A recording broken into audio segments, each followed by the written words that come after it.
Brasil Império II. Crise do Primeiro Império.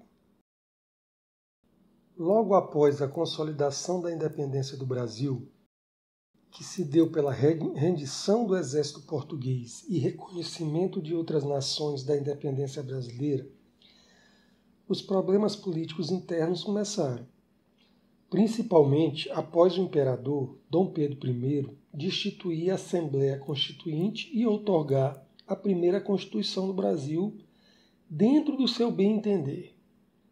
Na sua Constituição, Dom Pedro I tinha o poder executivo que ele representava, o legislativo representado pela Câmara e o Senado, o poder judiciário e também um quarto poder, o poder moderador.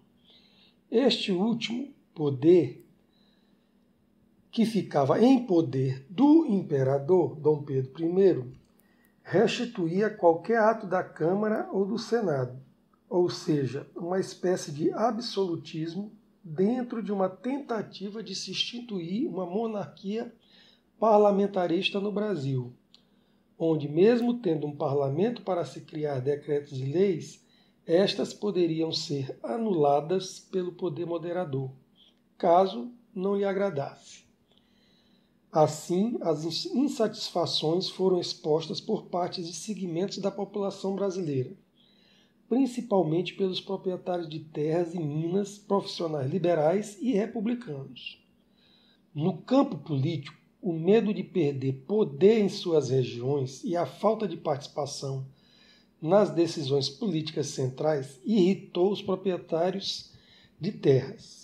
Profissionais liberais, uma elite urbana e republicanos também reclamavam da falta de participação nas decisões centrais.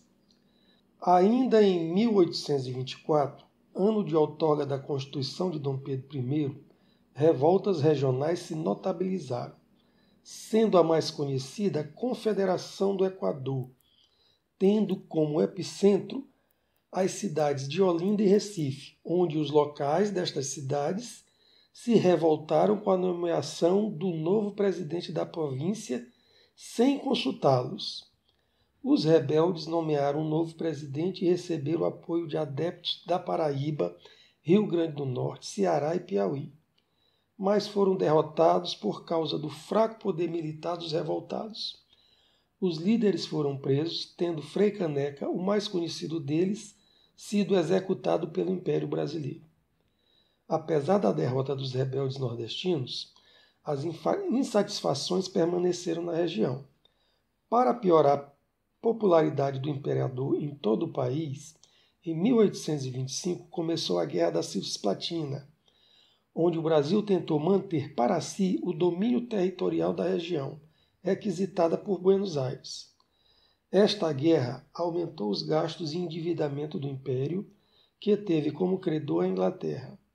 Assim, a dívida externa aumentou imensamente e, para piorar, todo este gasto foi em vão, pois o Brasil foi derrotado e muitos dos seus habitantes, que foram forçados a participar da guerra, foram mortos em batalhas.